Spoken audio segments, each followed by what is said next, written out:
First story is titled, Am I the a-hole for using my daughter's life kickstart money to pay for her child and refusing to give her any of her sisters to go to college? Long story short, the Hubs and I have two daughters, one aged 21, one aged 18. We put $80,000 away for both of them in a life kickstarting fund. Basically a college fund, but not in one of those college funds only accounts, in case college wasn't something they wanted to do, could be used for trade school, down payment on house, starting a business, etc. And when the oldest S13 would told them both, if they got pregnant before they left home, would be using their kickstart money to pay for the child so they could finish high school and not be SOL by having to drop out or something else bad. At 15, the older daughter got pregnant. We went after the father for child support, but his family doesn't have much. So the judge didn't award her and her son much. So we had to use her kickstart fund to pay for her pregnancy and my grandsons. Well, just being alive. By the time she got out of high school, it was very nearly depleted, so she just asked for the rest in cash to get an apartment when she moved out at 19. My other daughter started college this year. Virtually, of course, but still, using her Kickstart Life Fund money, of course. I guess my older daughter thought we used all of both funds to pay for her and her child, because once she found out her sister still had some, she started demanding some, so she could go to college too.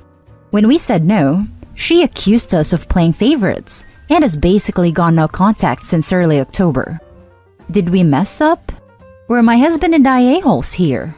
Edit. Yes, she had access to protection in the pill. I can't prove if she used them, but she had access. Also offered termination a few times, and she said no. Now for the top comments. Not the a-hole. Why should something she did negatively impact her younger sister? Her sister didn't get pregnant in high school. She did. She did so knowing that she would have struggles because of it. There is no reason her sister should have to pay for her child or her college. Exactly. Not the a-hole. You would be playing favorites if you gave her that money. Did she really expect you to give her all of that 160 grand for her having a baby? Your older daughter chose having a baby over college. Your younger daughter should not be punished for it. Not the a-hole. I honestly thought you were going somewhere else with this until the end. Of course, you don't have to take one daughter's money and give it to the other just because she got pregnant at 15. I'm in the same boat. My jaw dropped when I reached the last lines. This teen mom just automatically assumed her parents would give her all the money?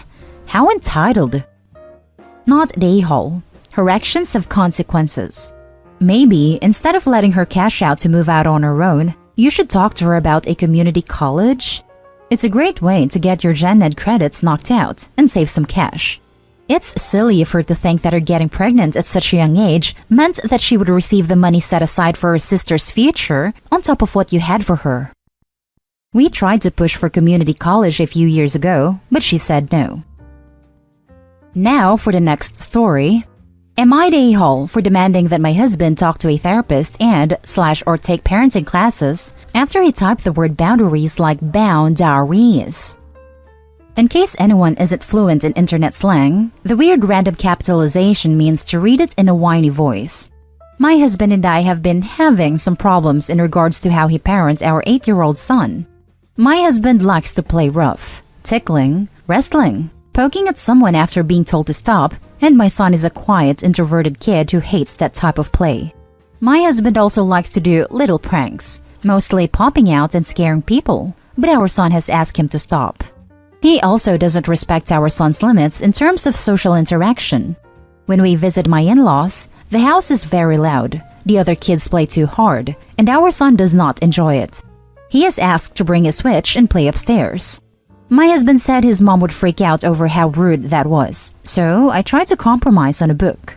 My husband said no, and that it is his job to put him in uncomfortable decisions so he can grow.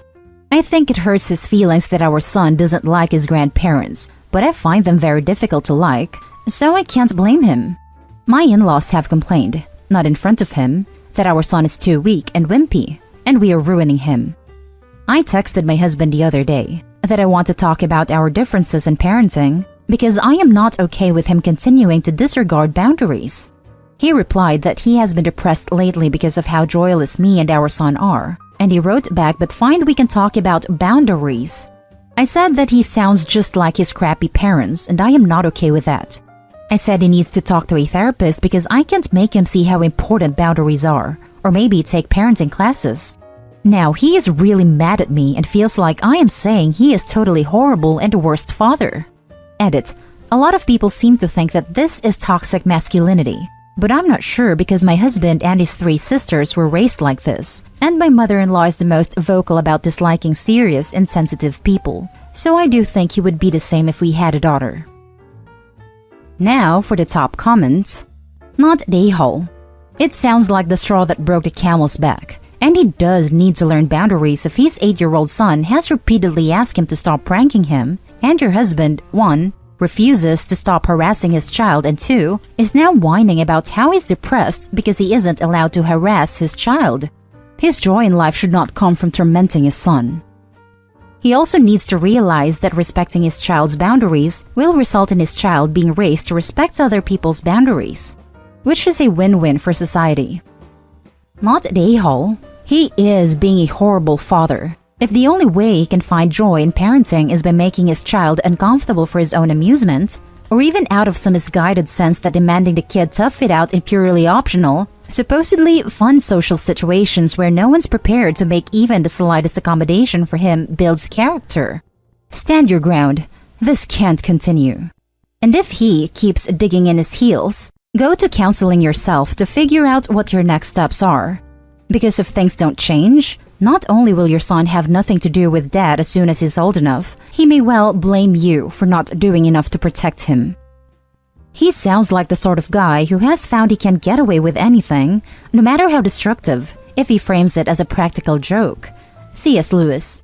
And is thus the sort of person no one wants to be around. Not the a-hole. Your husband is bullying your kid, refusing to admit that, putting the blame on you and your son, and ridiculing you too for it. So yes, he is horrible and a bad father. Yep, and I'd take it one step farther. He's being a horrible husband for putting his parents' ideals over his wife's genuine outreach. The next story is titled, Am I the a-hole? I said, not my problem, to my ex's mom when she implied he is dying. My ex and I broke up 3 years ago. To be honest, the severance of the relationship wasn't amicable. We tried communicating a few months after, because they said that's what adults do, but I realized he wasn't in a good place, so I went no contact from then on. He was diagnosed with a brain tumor, so everyone, his friends and family mostly, thought the breakup wouldn't push through. Kinda how some make a baby to save the marriage, I suppose. But there were just so many underlying issues in our relationship that a sympathy over a tumor can't fix. So yes, 3 years ago, I am the a-hole because at the height of the surgery, the post-surgery treatment, and the therapy, I still broke up with him. I am the a-hole because I didn't want my life saddled with the biggest man-child I ever met. Tumor aside, this was one of my chief issues with him. So fast forward to today, I received a message from his mother. It started with the usual how are yous and how's everyone. Then came the request. Since we're still friends on Facebook, she kept seeing all my posts about the traveling, the motorcycle rides, the quaint restos, the art workshops, basically me just having a life. The mother is asking if I'd be so kind as to bring his son, my ex, along with these adventures because she fears he hasn't long to live and that she wants his son's life to have some color again. This won't fly because A, I have a fiancé. I'm pretty sure the idea won't sit well with him, that there will now be a third person in our little adventures. B, just thinking of the setup that I have to pick up my ex, bring him along, pay for his food, then take him back to his place is a nightmare that I don't want to revisit. So I told his mother, sorry, but no, and just stated reason A, and that I wanted to respect my fiancé. The mother tried insisting, and even asked if I didn't care for son has become an invalid and can't do much. He now walks with a cane and apparently needs help constantly. So for the third time in this post, I might be the a-hole because I gave another firm no. Told her it wasn't my obligation, nor my problem, to fulfill anything that's lacking in his son's life. Now I'm getting messages from his family, how I'm such a selfish witch that couldn't spare a bit for a dying person. Am I the a-hole? Edit 1. Okay, wow, I am overwhelmed with all of your responses. Thank you very much. Since many of you are asking about why I was even asked by the mom, when we were still together, I usually paid for things because of the disparity in our income. I'm really awkward about money, and my dad used to tell me that I have to be understanding with matters like that. Example on dinner dates. I can't expect a person to go Dutch when they obviously can't afford their half. I guess he and his family got used to the idea too much. And yes, maybe I let them at some point. I resented the fact that they seemed to have a thing for fancy stuff. Like the mom was asking for an insanely expensive bag for her birthday, one that I never even dreamed of owning. I said no to that, by the way. To summarize, perhaps because I have, and shown, the capacity to provide, and also the means to move, he would always want that I drive him around, pick him up from his house, and when the date's over, drop him off. I can only assume they don't have anyone within their circle who can provide such convenience. Edit 2. I'm not really 100% sure if he's already dying since the mom has a flair for the dramatic. Now for the top comments. Not an a-hole. His own mom and family can take him on these adventures if she's so concerned about it. Exactly. You shouldn't feel bad for living your own life and moving on from your ex. His mother and all the family could divide costs so they can take him on these types of trips. It isn't up to you to do that. Not an a-hole. Y'all broke up. You moved on with your life. You don't owe them anything, and it would be weird if he was there. The mom is the a-hole for trying to guilt trip you. It's a lot of money and time to do those kinds of trips. For her to expect you to be okay with it is kind of crazy. She could always take him out. Does he not have any other friends to do stuff with? Family? It's not your responsibility to make sure he lives his life. I think it's because they know I'm financially more capable than them. When we were still together, I was the one who usually paid for dinners, movies, out-of-the-country trips, etc. I also had to drive him around then since he didn't have a car and disliked public transportation. I think that's what the mom is missing since they can't do those things themselves. But yes, you are right. It takes a lot of money and time. In fact, we used to fight a lot about it. I hated the pressure they gave me then, just because I made a lot more. Not an a-hole.